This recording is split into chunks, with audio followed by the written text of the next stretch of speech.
learned that I could never be a priest. I disagreed, Father. Priesthood would make me a sinner, thus I shouldn't apply. I prepared to be a happily married Catholic congregant in junior high and high school till 1975. June 1975 was my high school graduation. 18 years old. I started at Housatonic Community College. Dr. Raymond Moody's book, Life After Life on NDs, was my English Lit class assignment. This book collected Dr. Moody's clients' NDs from his late 1960s practice after his doctoral thesis was approved. After collecting first-hand tales, he published his first book in 1975. At 18, I was dubious and needed explanations for these stories. My report on Life After Life questioned the entire method. Drugs or imagination caused these NDs. I would have heard about them in my devoted religious classes if they were true. My world did not have NDs. The topic of NDs intrigued me. My best friends were reading science fiction like Kurt Vonnegut's Fahrenheit 451 and Isaac Asimov's I, Robot but I chose a different path. I researched NDs. After 20 years, NDs skyrocketed in 1995. Dr. Moody's Life After Life was my first book. In the 1970s, 1980s, and 1990s, I studied books regarding NDs by psychiatrists and psychologists including Dr. Brian Weiss, Dr. Elizabeth Kubler-Ross, Dr. Michael Newton, Dr. Linda Backman, Dr. Kenneth Ring, and Dr. Peter Woodbury. Harvard, Yale, Northwestern, Boston College, and Stanford institutions awarded these doctors doctorates. They did residencies at top hospitals. Mount Sinai Medical Center in Miami had Dr. Weiss as its psychiatrist. Kubler-Ross described the 7 mourning stages. The authors were psychiatrists and psychologists who followed mainstream teaching and beliefs for 10 to 30 years. They initially thought NDs were caused by drugs, hallucinations, or the mind playing tricks on a person's consciousness. In the 1970s and 80s, psychiatrists and psychologists believed NDs had a reason but couldn't articulate it. They maintained that they weren't genuine. Some of these renowned doctors strongly denied NDs and believed medicine would find the truth. NDE studies at mainstream colleges and universities were planned for the 1970s and 80s in psychiatry. No doctor outside Battle Creek, Michigan, would confirm these experiences. According to Stephen Colbert, meanwhile, MDs and surgeons had NDs in the 1970s, 80s, and 90s. Doctors Eben Alexander, Michael Savum, Mary Neal, and Penny Sartori were involved. After returning, they wrote books about their experiences. These doctors didn't think it was a drug-induced delusion. The differences between hallucinations and NDs were extensively described. These clinicians were careful not to confuse these experiences with hallucinations, whether they were drug-induced or normal, whatever that meant. Even while vivid, the encounters were not dreams. Outside the medical field, others had NDs and felt impelled to share their accounts by January 1998. Books by Anita Moorjani, Betty Eadie, Joel Fisher, April Crawford, Cynthia Rose, and Heather Hunter emphasized the reality of their NDs. They believed in an afterlife and stressed love, life, and God. They tried to convince people that God was better than they thought. With modern medicine saving more lives than ever, these events were becoming more common. The 50s and 60s saw medical advances that allowed it to preserve previously unsalvageable lives. NDE victims in the 80s and 90s were able to document their experiences because modern medicine kept them alive. NDE accounts increased as people were saved. This story resembles mine. In the 1990s, I had a brain tumor. The neurologists estimated that it began in 1994 to 1995 and peaked in December 1997. The tumor was half the size of my brain and the size of my fist when we first saw it on December 10, 1997. The pictures showed my right brain's form and lobes. That same photo on the left featured a clear circle. I questioned the doctor why that brain side was circled. My brain tumor, not the circle, the doctor said. It filled my entire left head. My left side of the brain steadily moved to the right to join the right. If ignored, it would grow until it pushed my brain and killed me. The tumor's blood supply was strong. Therefore, the doctor said growth was peaking. It was increasing quicker than when it started, 2 years ago and 12 months ago. The doctor predicted my death by June because it was already half my skull. The month December. My neurosurgeon wanted me to go home, organize my stuff, and return the next day for the tumor removal surgery. I understood the gravity of the issue. I wasn't scared. After learning I had a brain tumor, I was overjoyed when my wife picked me up from the hospital 12 hours earlier. My wife was informed by physicians I couldn't drive. My car was a 2-ton missile waiting for me to lose control due to impending seizure. The ER physicians inquired if I had seizures, and I didn't understand. A fit? Like where I lost consciousness and shook, looking like anyone in the room had possessed me. A seizure like that. The doctors agreed. End of story.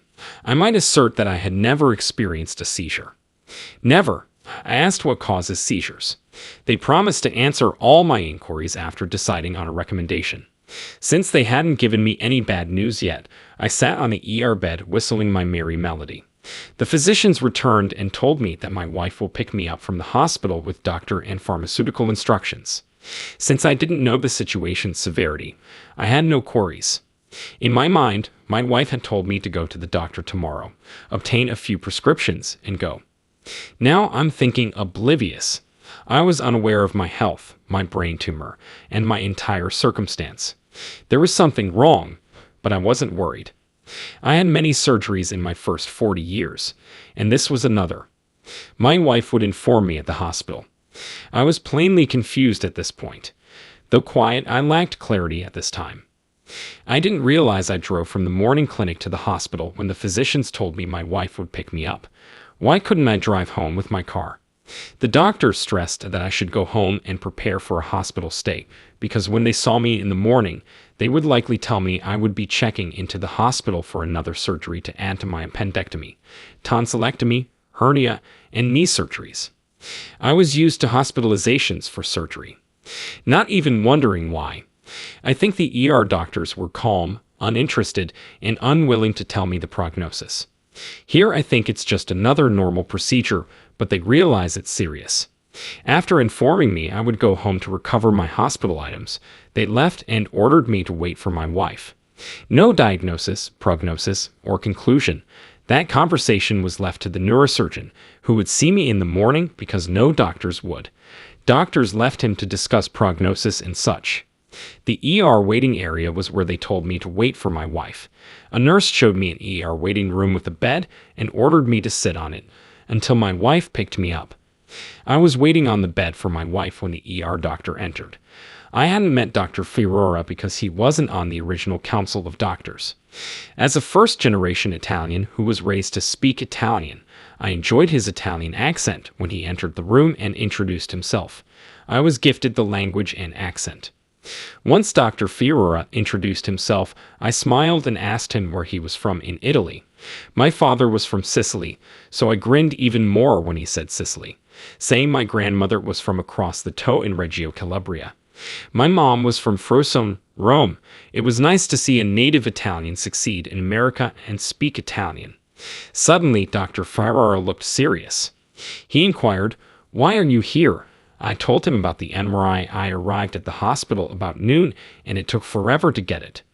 After sitting in the MRI waiting area, the physicians told me my wife would pick me up and take me to the ER. I asked him what this was about. He was shocked. No doctor had told me. I denied seeing the MRI doctor when he asked. Thus, Dr. Ferrara revealed that my fist-sized brain tumor was causing several of my symptoms. I had trouble finding words in English due to the brain tumor. My brain tumor sometimes prevented me from speaking. At 40, I was clumsier and tripped on my right toe, presumably in my imagination. The doctor said I would become clumsy later in life, but the brain tumor was causing me trips since I wasn't walking and elevating my leg enough. I suffered headaches twice a month for the first time in my life at 39, likely caused by the brain tumor. Dr. Ferrara was sent to Dr. Hitchcock at 10 a.m. by the other doctors since it was big by brain tumor standards. I should confirm the appointment with my wife, who received an SMS. I enjoyed my visit with Dr. Ferrara. However, he soon announced he had to check the ER. He would answer my queries, but I should wait for my wife. So did I. I now knew the diagnosis. My wife entered the ER bedroom from the corridor soon after. As she entered the room, I smiled and greeted her, kissed her hello and smiled. "Now serious," she said. "They haven't told you what is the matter." I assured her they had told me. She inquired again if I knew what was wrong after I informed her about Dr. Ferrara and the other doctors. I replied, "Yes. Brain tumor the size of my fist. We'll see Dr. Hitchcock tomorrow to see what he'll do with it." She looked at my cat that ate the canary smile and asked me why. She probably asked, "Have you gone insane?" I suddenly understood she wasn't in my thoughts or thinking what I was. I said, "I'm not depressed." Fantastic news. Though I wasn't depressed, I went to the clinic to figure out why I was having problems. A brain tumor. They can remove and operate, so we can observe how I did after surgery. I could die. Definitely not depression. They have no depression treatment theory. Depression can last a day, a week, or a lifetime, requiring medication. Depression is chemical. I'm chemically balanced. Tumor in my brain. Release it and watch what happens. That ended our ER stay and sent us home. The next morning, my wife and I visited Dr. Hitchcock's office close to Swedish Hospital around 10 a.m. After all his surgeries at Swedish Hospital, his office was next door. He looked at the MRIs and warned me this was a significant operation when we arrived. Performing his largest brain tumor surgery, he would do his best for me. Prognosis was my sole question. Dr. Hitchcock explained that he was the leading brain tumor specialist, had operated on many brain tumors, and would do his best to treat my brain tumor. On December 11, 1997, I wanted my prognosis. My survival odds. Any chance of waking up drooling. Lobotomy chances. Will I wake up normally? Due of his lack of knowledge about my odds, Dr. Hitchcock declined to answer. He told me he would perform well again.